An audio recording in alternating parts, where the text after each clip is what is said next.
आदिवासी भाई और बहनों, आप सभी को आदि महोत्सव की बहुत बहुत शुभकामनाएं। आजादी के अमृत महोत्सव में आदि महोत्सव देश की आदि विरासत की भव्य प्रस्तुति कर रहा है। अभी मुझे मौका मिला देश की आदिवासी परंपरा की इस गौरवशाली झांकी को देखने का। तरह तरह के रस, तरह तरह के रंग, इतनी खूबसूरत पोशाकें, इतनी गौरवमयी परंपराएं, भिन्न भिन्न कलाएं, भिन्न भिन्न कलाकृतियां, भांति भांति के स्वाद, तरह तरह का संगीत। ऐसा लग रहा है जैसे भारत की अनेकता, उसकी भव्यता कंधे से कंधा मिलाकर एक साथ खड़ी हो गई है। ये भारत के उस अनंत आकाश की तरह है जिसने उसकी विविधताएं इंद्रधनुष के रंगों की तरह उभर करके सामने आ जाती है। और इंद्रधनुष की एक और विशेषता भी है, ये अलग अलग रंग जब एक साथ मिलते हैं तो प्रकाश पुंज बन जाता है, जो विश्व को दृष्टि भी देता है और दिशा भी देता है। ये अनंत विविधताएं जब एक भारत श्रेष्ठ भारत के सूत्र में पिरोती हैं, तब भारत का भव्य स्वरूप दुनिया के सामने आता है। तब भारत अपने सांस्कृतिक प्रकाश से विश्व का मार्गदर्शन करता है। ये आदि महोत्सव विविधता में एकता, हमारे उस सामर्थ्य को नई ऊंचाई दे रहा है। ये विकास और विरासत, विकास और विरासत के विचार को और अधिक जीवंत बना रहा है। मैं अपने आदिवासी भाई बहनों को और आदिवासी हितों के लिए काम करने वाली संस्थाओं को इस आयोजन के लिए बधाई देता हूं। साथियों, 21वीं सदी का भारत सबका साथ, सबका विकास के मंत्र पर चल रहा है। जिससे पहले दूर सुदूर समझा जाता था, अब सरकार दिल्ली से चलकर उसके पास जाती है। जो पहले खुद को दूर सुदूर समझता था, अब सरकार उसे मुख्य धारा में ला रही है। बीते 8-9 वर्षों में आदिवासी समाज से जुड़े आदि महोत्सव जैसे कार्यक्रम देश के लिए एक अभियान बन गए हैं। कितने ही कार्यक्रमों का मैं खुद भी हिस्सा बनता हूं। ऐसा इसलिए क्योंकि आदिवासी समाज का हित मेरे लिए व्यक्तिगत रिश्तों और भावनाओं का विषय भी है। जब मैं राजनीतिक जीवन में नहीं था, एक सामाजिक कार्यकर्ता के रूप में, संगठन के कार्यकर्ता के रूप में काम करता था, तो मुझे अनेकों राज्यों में और उसमें भी हमारे जनजातीय समूह के बीच जाने का अवसर मिलता था। मैंने देश के कोने कोने में आदिवासी समाजों के साथ, आदिवासी परिवारों के साथ कितने ही सप्ताह बिताए हैं। मैंने आपकी परंपराओं को करीब से देखा भी है, उसे जिया भी है और इनसे बहुत कुछ सीखा भी है। गुजरात में भी उमरगाम से अंबाजी तक, गुजरात की पूरी पूर्वी पट्टी, उस आदिवासी पट्टे में जीवन के अत्यंत महत्वपूर्ण वर्ष मेरे आदिवासी भाई बहनों की सेवा में लगाने का मुझे सौभाग्य मिला था।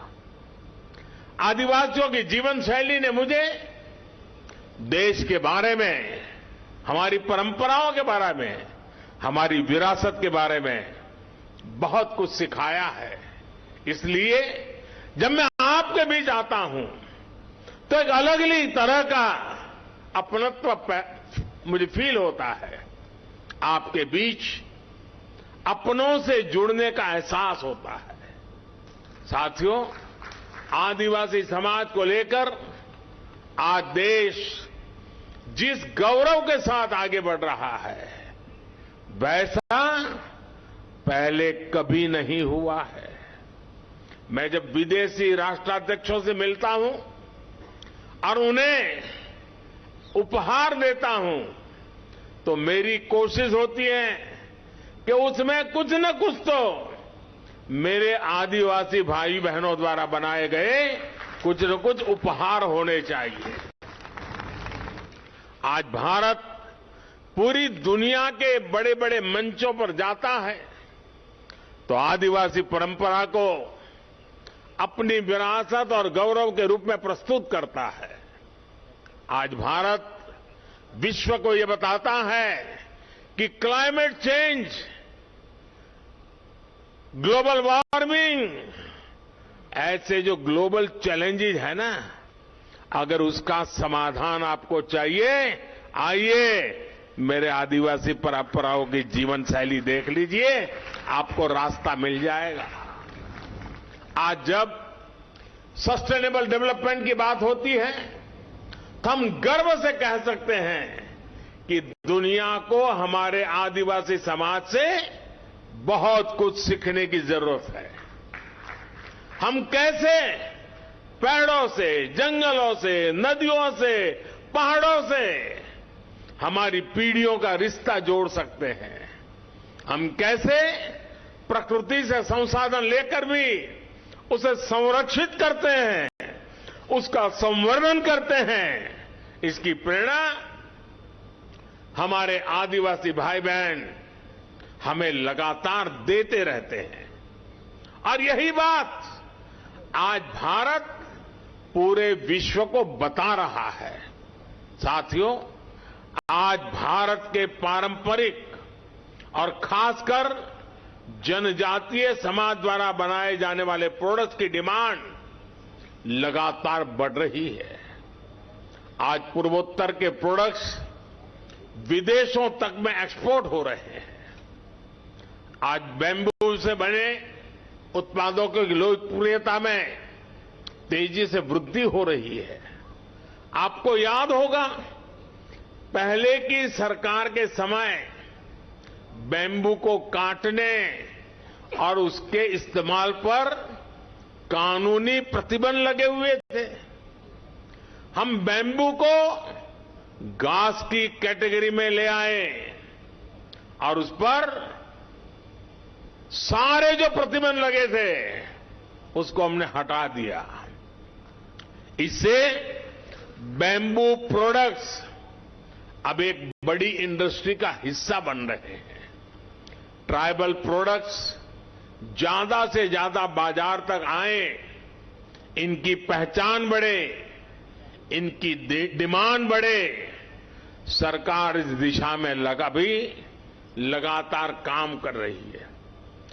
वन धन मिशन का उदाहरण हमारे सामने है। देश के अलग अलग राज्यों में 3000 से ज्यादा वन धन विकास केंद्र स्थापित किए गए हैं। 2014 से पहले ऐसे बहुत कम लघु वन उत्पाद होते थे जो एमएसपी के दायरे में आते थे। अब ये संख्या बढ़कर 7 गुना हो गई है। अब ऐसे करीब 90 लघु वन उत्पाद है जिन पर सरकार मिनिमम सपोर्ट प्राइस एमएसपी दे रही है। 50,000 से ज्यादा वनधन स्वयं सहायता समूह के जरिए लाखों जनजातीय लोगों को इसका लाभ हो रहा है। देश में जो स्वयं सहायता समूहों का एक बड़ा नेटवर्क तैयार हो रहा है, उसका भी फायदा आदिवासी समाज को हुआ है। 80 लाख से ज्यादा स्वयं सहायता समूह, सेल्फ हेल्प ग्रुप्स इस समय अलग अलग राज्यों में काम कर रहे हैं। इन समूहों में 1.25 करोड़ से ज्यादा ट्राइबल मेंबर्स हैं, उसमें भी हमारी माताएं बहनें हैं। इसका भी बड़ा लाभ आदिवासी महिलाओं को मिल रहा है। भाइयों और बहनों, आज सरकार का जोर जनजातीय आर्ट्स को प्रमोट करने, जनजातीय युवाओं के स्किल को बढ़ाने पर भी है। इस बार के बजट में पारंपरिक कारीगरों के लिए पीएम विश्वकर्मा योजना शुरू करने की घोषणा भी की गई है। पीएम विश्वकर्मा के तहत आपको आर्थिक सहायता दी जाएगी, स्किल ट्रेनिंग दी जाएगी, अपने प्रोडक्ट की मार्केटिंग के लिए सपोर्ट किया जाएगा। इसका बहुत बड़ा लाभ हमारी युवा पीढ़ी को होने वाला है। और साथियों, ये प्रयास केवल कुछ एक क्षेत्रों तक सीमित नहीं है। हमारे देश में सैकड़ों आदिवासी समुदाय हैं।